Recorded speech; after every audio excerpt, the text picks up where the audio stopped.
Assalamualaikum warahmatullahi wabarakatuh. Kembali lagi di RMB Mistis. Dan pada video kali ini, portal RMB akan menceritakan kisah pinggir kota dalam kemasan cerita misteri. Cerita kali ini berjudul Taubatnya Pelaku Pesugihan. Lalu seperti apa kisah selengkapnya? Langsung saja dan selamat mendengarkan.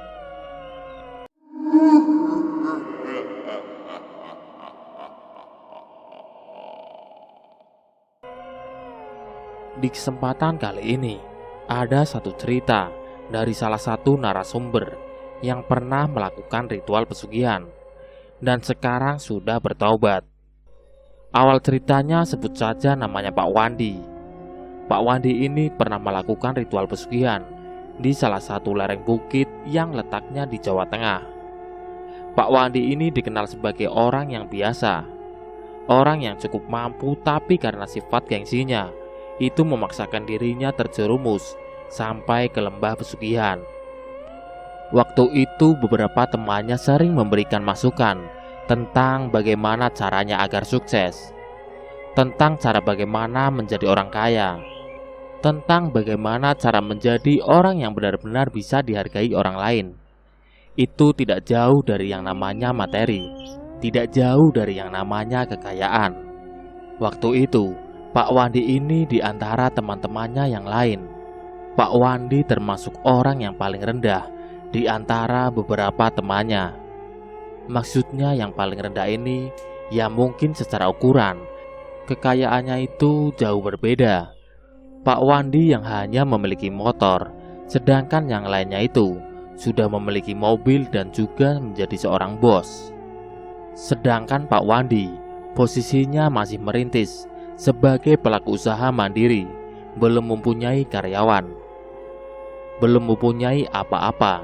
Dia masih berjuang secara kemandiriannya untuk bisa mencukupi kebutuhan istri dan anak-anaknya. Sifat gengsinya ini yang membuat dirinya sampai terjerumus ke lembah pesugihan karena teman-temannya yang sering berkunjung ke rumahnya memberikan semacam bingkisan untuk anak-anaknya dan juga istrinya. Mungkin Pak Wandi merasa tersinggung.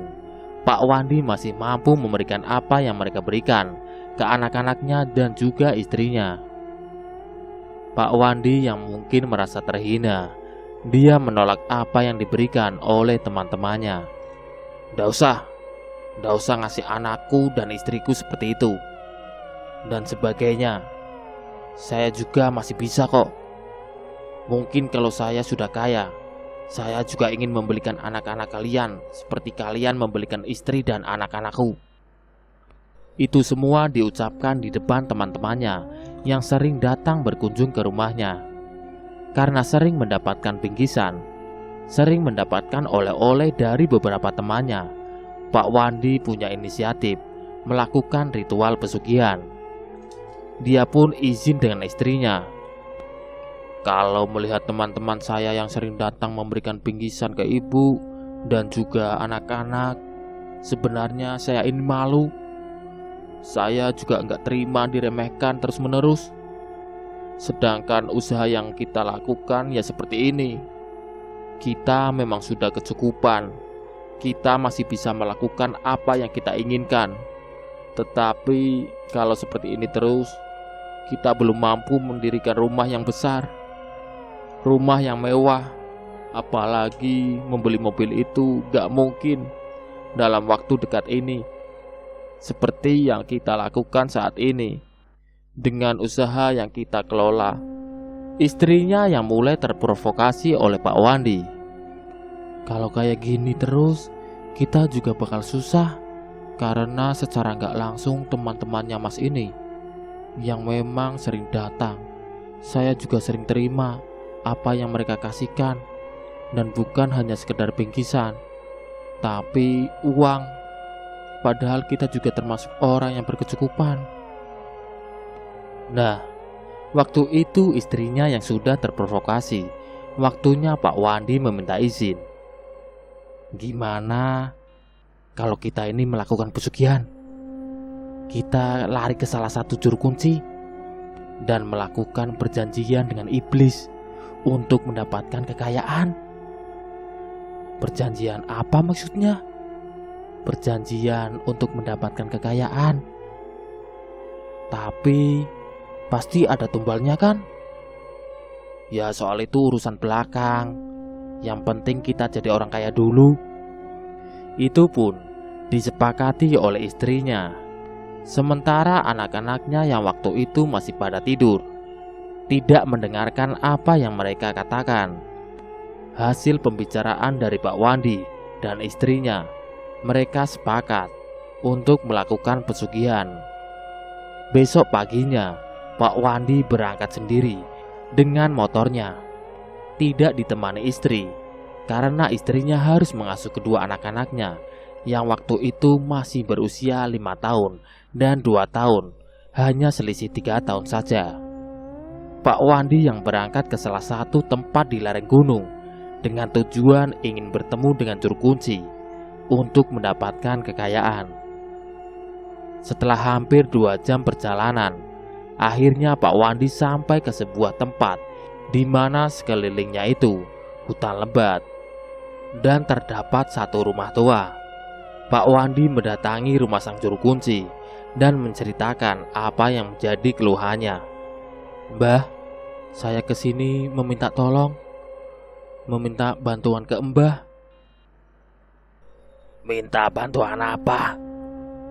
"Saya datang ke sini, saya ingin jadi orang yang terhormat, ingin dihargai oleh orang lain. Karena saya tidak ingin teman-teman saya sendiri mengejek saya terus-terusan dengan cara memberikan bingkisan untuk istri dan anak-anak saya. Saya tidak ingin seperti itu. Saya ingin membuktikan bahwa saya juga bisa menjadi orang kaya, melebihi dari mereka-mereka." Setelah mendengar cerita dari Pak Wandi, Mbah Dukun ini tersenyum kecil. "Soal itu mudah," kata juru kunci. "Yang penting kamu siapkan syarat yang harus kamu penuhi. Kamu akan mendapatkan apa yang kamu inginkan dalam waktu singkat." "Singkat yang bagaimana, Mbah?" "Ya singkatnya itu dalam waktu 3 bulan. Yang penting kamu ada usaha yang dilakukan. Usaha yang dilakukan kamu pasti akan membuahkan hasil yang sangat luar biasa, yang biasanya hanya mendapatkan 2 kali lipat, mungkin nanti akan mendapatkan 50 kali lipat." "Bagaimana caranya, Mbah?" "Ya pokoknya kamu siapkan saja syarat yang harus kamu penuhi. Dan juga kamu sendiri harus melakukan ritual.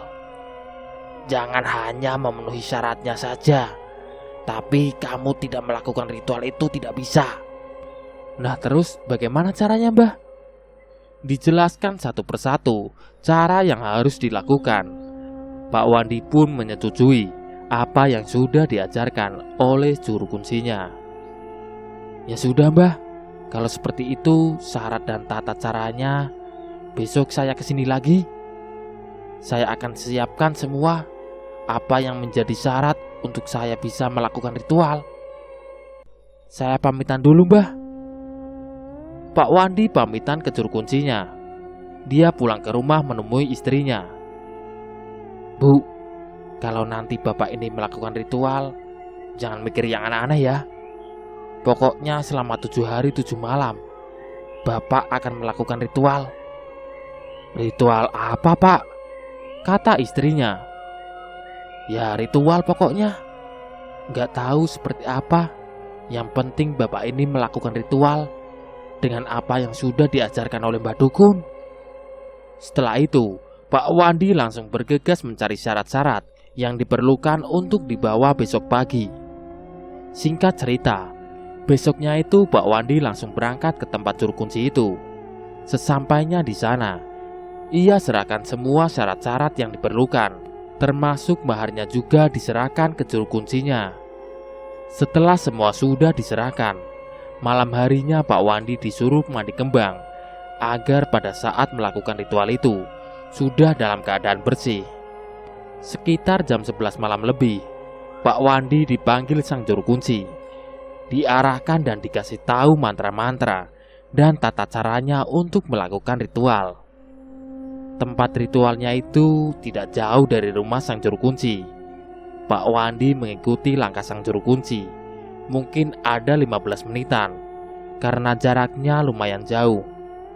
Nah, setelah sampai di salah satu gua dengan penerangan senter, setelah itu juru kunci ini melakukan semedi, mungkin meminta izin kepada penghuni atau penunggu gua itu. Tidak berselang lama, Pak Wandi disuruh masuk untuk bersemedi di dalam gua itu. Jangan keluar sebelum kamu ditemui dengan penunggu di sini. Penunggu di sini itu siapa? Ya, pokoknya kamu duduk bersila semedi di sini, seperti apa yang sudah Mbah tuturkan, yang sudah Mbah ajarkan. Kamu baca saja dan tenang saja. Semua alat sesaji sudah disiapkan di dalam gua. Kamu tinggal duduk di depannya. Nanti kalau sosok itu sudah muncul, berarti kamu sudah sukses dan sudah selesai melakukan ritual. Pokoknya kalau penunggu di gua ini sudah datang menemui kamu, nanti Mbah akan mendatangi kamu lagi. Seberapa lama kamu ini mau ritual? Ya udah, Mbah. Kalau kamu sudah siap, silakan masuk ke dalam, dan akan saya tinggalkan kamu sendirian. Pak Wandi mulai masuk ke dalam, dan di dalam gua mulai membaca mantra seperti apa yang diajarkan juru kuncinya. Singkat ceritanya, dia tidak tahu di dalam gua itu posisinya siang atau malam, karena Pak Wandi terlalu masuk ke dalam gua yang sama sekali tidak ada pencahayaan, bahkan sinar matahari pun tidak bisa masuk ke tempat Pak Wandi melakukan ritual. Setelah dia ditemui dengan sosok genderuwo yang berbulu lebat, hitam tinggi dengan matanya yang benar-benar memerah, dan taringnya juga keluar, tapi tidak ada suara apapun, hanya menampakkan diri di hadapan Pak Wandi yang sedang melakukan ritual di antara sesaji yang ada di hadapannya. Tidak berselang lama, juru kuncinya itu datang menemui Pak Wandi. Kamu sudah sukses. Kamu sudah selesai melakukan ritual. Kamu boleh keluar dari gua ini. Ayo kita keluar. Pak Wandi diajak sama juru kunci untuk keluar. Nah, setelah keluar dia baru sadar ternyata ini pagi hari. Mbah, saya sudah berapa lama di dalam gua? Dijawab oleh sang juru kunci. Kamu sudah 6 hari lebih di dalam gua ini. Hah? Sudah 6 hari di sini? Kok saya nggak lapar atau haus, Mbah? Iya itulah, namanya kamu sudah masuk ke alam lain. Jadi tidak akan lagi merasakan lapar atau merasakan haus seperti manusia pada umumnya. Kamu itu sudah masuk ke alam lain. Jadi berapa lama pun kamu di dalam gua, kalau kamu sudah masuk ke alam lain, kamu tidak akan lagi mengenal yang namanya lapar dan haus. Dan sekarang yang penting, kamu sudah sukses melakukan ritual. Nah, terus gimana hasilnya? Ya seperti yang telah saya sampaikan ke kamu. Kamu tinggal melakukan usaha, dan kamu harus menyiapkan kamar khusus di rumah. Kamu siapkan seperti apa yang sudah saya ajarkan tempo lalu. Setelah semuanya sudah selesai, mereka ini berjalan sampai di rumah sang juru kunci. Mereka ngobrol sebentar, dan sampai akhirnya Pak Wandi pamitan. Mbah, terima kasih ya. Terus saya harus gimana lagi, Mbah? Ya pokoknya seperti tadi, siapkan saja kamar khusus. Dan jangan lupa setiap 40 harinya kamu harus datang lagi ke sini dan melakukan ritual di dalam gua 1 malam saja. Baik, Mbah. Nanti saya datang lagi. Singkat cerita, Pak Wandi pulang ketemu dengan anak dan istrinya. Bu, saya sudah selesai melakukan ritual dan sudah sukses. Terus, gimana Pak hasilnya? Saya juga nggak tahu. Tapi kata juru kuncinya itu, kita harus menyiapkan 1 kamar khusus. untuk melakukan ritual, dan kita harus membuka satu usaha.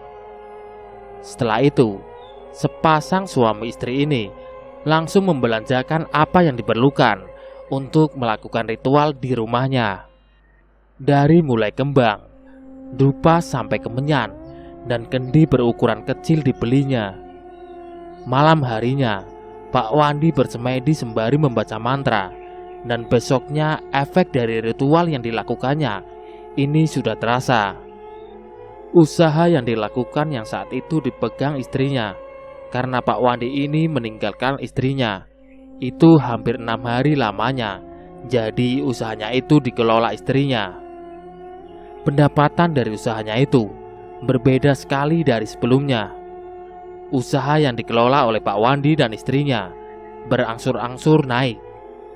Dari apa yang dibuat, yang diproduksi oleh istrinya, semua itu lancar, bahkan habis sebelum pada waktunya.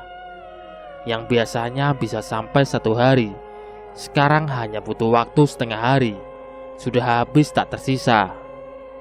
Hasilnya itu benar-benar dirasakan oleh Pak Wandi dan juga istrinya. Singkat cerita, 1 bulan lamanya sepasang suami istri ini mengelola usahanya. Mereka merasakan bagaimana hasil dari ritual yang sudah dilakukan. Kemajuan ekonomi yang benar-benar dirasakan olehnya. 1 bulan yang didapat berkisaran hampir 100 juta. Padahal kalau sebelumnya itu hanya kisarannya 10 juta. Tapi berbeda saat setelah Pak Wandi melakukan pesugihan. Pak Wandi yang masih ingat betul pesan sang juru kunci, kalau sudah 40 hari harus datang lagi. Tepat 40 hari Pak Wandi datang ke sana dengan membawa oleh-oleh dan juga mahar yang lebih banyak lagi. Tidak seperti awal ke sana. Malam harinya segala syarat ritual telah disiapkan untuk melakukan ritual di dalam gua selama 1 hari. Singkat ceritanya, sudah sebanyak 2 kali berturut-turut Pak Wandi selalu melakukan ritual sampai usaha yang didirikannya ini berkembang pesat dan menyuruh beberapa orang yang bekerja di tempatnya karena kewalahan dengan apa yang diproduksinya. Beberapa karyawan termasuk tetangganya yang ada 10 orang bekerja di tempatnya. Hasil dari ritualnya ini sangat dirasakan oleh Pak Wandi. Bahkan semua karyawannya ini digaji dengan uang yang dilebihkan setiap bulannya karena penjualannya melonjak tinggi. Yang tadinya 1 bulan gaji karyawannya ini 3 juta, sekarang dilebihkan hampir 1 orang 5 juta lebih. Hasil yang sangat luar biasa sampai rumah bisa direnovasi, dibangun dengan begitu megahnya. Membeli mobil, membeli tanah dan aset-aset yang berharga bisa dibelinya. 8 bulan produksi, karyawannya menjadi lebih banyak. Bukan hanya 10, sekarang sudah 50 karyawan yang dipekerjakan oleh Pak Wandi dan sang istri. Tapi ada satu kejadian, Pak Wandi dan sang istri harus menerima kenyataan kalau salah satu anaknya itu harus diserahkan ke sesembahannya. Nah, waktu 1 tahun telah tiba dan saatnya Pak Wandi harus menyerahkan 1 nyawa anaknya. Pak Wandi yang bingung harus siapa yang dikorbankan. Waktunya udah 1 tahun. Saatnya kita menyerahkan anak kita, Bu. Yang mana yang akan kita serahkan, Bu? Yang pertama apa yang kedua? Istrinya Pak Wandi yang mendengar itu merenung bingung harus memilih yang mana antara anak yang pertama atau anak yang kedua. Semuanya anak kesayangan mereka dan juga masih kecil-kecil, belum merasakan kenikmatan dunia, belum merasakan bagaimana kekayaan orang tuanya.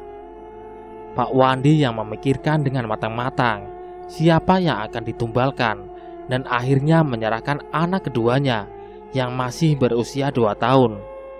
Kita serahkan saja anak kita yang masih kecil, yang masih umurnya 2 tahun. Kan belum tahu apa-apa. Beda dengan yang sudah 5 tahun. Sudah kenal yang namanya mobil-mobilan, sudah kenal yang namanya jalan-jalan. Tapi kalau yang kecil kan belum tahu apa-apa, Bu. Istrinya yang mendengar tutur dari suaminya menangis memeluk anak yang kedua. Anaknya ditangisi 1 minggu sebelum anak itu diambil oleh sesembahannya. Istrinya yang setiap malam memeluk dan menangisi anaknya, tidak tahu bagaimana nasibnya nanti. "Maafkan Bapak, Bu. Bapak tidak bermaksud seperti ini. Seandainya tahu akan begini, Bapak tidak menginginkan semua ini. Tapi ini sudah menjadi syarat apa yang sudah Bapak dapatkan." Istrinya masih meratapi kesedihan. Walaupun anak itu masih dalam pelukannya, tapi rasa kehilangan sudah dirasakan oleh istrinya dan Pak Wandi. Tangisannya terus terdengar sampai ke telinga karyawannya. Nyonya kenapa? Kenapa menangis?" Matanya merah, terlihat bengkak. Karyawannya tidak tahu kalau tangisan itu disebabkan karena anak yang kedua akan meninggal. Seminggu sebelum anaknya itu benar-benar meninggalkan dirinya, dipeluk setiap malam selama 7 hari berturut-turut. Sampai waktunya tiba, anaknya saat itu tiba-tiba menghembuskan nafas terakhir di dalam pelukan istrinya Pak Wandi. Pak Wandi pun sadar betul saat dirinya melakukan ritual di dalam kamarnya itu. Sesembahannya seakan-akan nyata mengambil sukma dari tubuh anaknya itu. Walaupun tidak terlihat seperti disiksa oleh sosok itu, yang saat itu benar-benar nafas anaknya tersengal-sengal di dalam pelukan ibunya. Istrinya memegang erat tubuh anaknya itu, menangis meronta-ronta. Saat itu pun Pak Wandi berhenti melakukan ritual. Istrinya yang menangis sampai azan subuh terdengar. Sampai karyawannya yang berangkat pagi mengetahui bahwa majikannya ini menangis tak henti-hentinya sampai matanya memerah. Sementara anak yang paling kecil yang sudah meninggal masih di dalam pelukannya, tidak dilepaskan selama berjam-jam. Saat dikafani, disolati, sampai dimakamkan, istrinya Pak Wandi masih menangis meronta-ronta. Pak Wandi yang melihat istrinya yang sangat berduka, mencoba untuk menenangkannya dan berucap, "Jika kenyataannya seperti ini, sebaiknya kita hentikan saja, Bu, ritual pesugihannya. Bapak tak tega melihat ibu yang sangat terpukul akibat ritual yang Bapak lakukan ini. Terserah Bapak saja, maunya gimana," ujar istrinya Pak Wandi dengan sesenggukan. "Apa yang sudah kita dapatkan akan Bapak kembalikan. Kita tidak menginginkan seperti ini. Kita kaya raya, tapi kita harus kehilangan anak kita, Bu." Tanpa berpikir panjang pun, Pak Wandi bergegas mendatangi juru kunci yang pernah memberikan cara untuk mendapatkan kekayaan. Di dalam rumah tua, di tempat juru kunci ini singgah, di situ Pak Wandi menceritakan apa yang dialami istrinya. Dia meminta bantuan agar apa yang sudah didapatkannya itu bisa dikembalikan, tapi jangan sampai ada nyawa yang harus dikorbankan lagi. Apapun itu semuanya rela diambil oleh pesugihannya. "Semuanya silakan diambil, asal jangan anak istri dan saya yang menjadi tumbalnya." Juru kunci pun mengiyakan permintaan Pak Wandi, karena dia sudah rela semua aset-asetnya akan musnah. Hanya beberapa bulan, semua usaha yang dilakukan Pak Wandi dan istrinya itu benar-benar mengalami fase yang sangat turun. Usaha yang dikelola yang dipenuhi dengan karyawan yang begitu banyak semuanya berubah, yang membuatnya harus menjual aset-aset berharganya untuk menggaji karyawan-karyawannya. Para karyawan-karyawan pun tahu betul bagaimana Pak Wandi dan istrinya sebagai orang yang baik hati. Mereka tidak tega melihat apa yang dilakukan oleh majikannya dengan cara menjual semua aset-asetnya, dari mobil, dari tanah yang sudah terbeli semua dijual hanya untuk menggaji karyawannya. Satu persatu karyawan mulai keluar. Sampai kurun waktu 3 bulan, seluruh karyawan itu keluar meninggalkan Pak Wandi dan istrinya.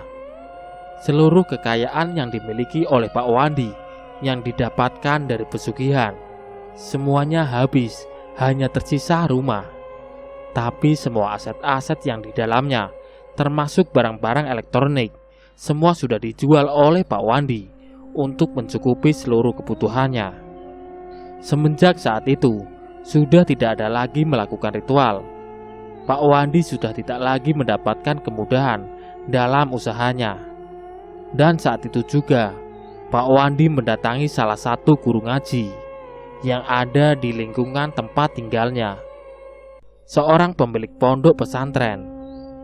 Dia menceritakan ke guru ngaji apa yang sudah dilakukan, apa yang sudah dialami istrinya dan juga anak-anaknya yang dijadikan tumbal tersebut. Sang kiai ini hanya memberikan saran, yang penting kamu dan keluargamu kembali ke jalan yang benar. Insya Allah kamu akan diberikan keselamatan fid dini wa dunya wal akhirah. Itu kata-kata yang menyejukkan untuk Pak Wandi dan keluarganya. Mulai saat itu, Pak Wandi sudah bisa melepaskan diri dari jerat pesugihan yang dulu pernah dia ritualkan, dan saat ini jadi orang yang biasa kembali normal seperti biasa. Melakukan usahanya seperti biasa, tapi tidak bisa melupakan kejadian tentang istrinya yang selama 7 hari 7 malam sebelum kepergian anaknya itu menangis tak henti-hentinya. Anak yang masih 2 tahun diambil oleh sesembahannya karena tingkah lakunya sendiri. Pak Wandi mulai saat itu sudah tidak lagi mau mengenal yang namanya pesugihan. Lebih baik memilih jalan yang apa adanya sesuai dengan kehendak yang di atas.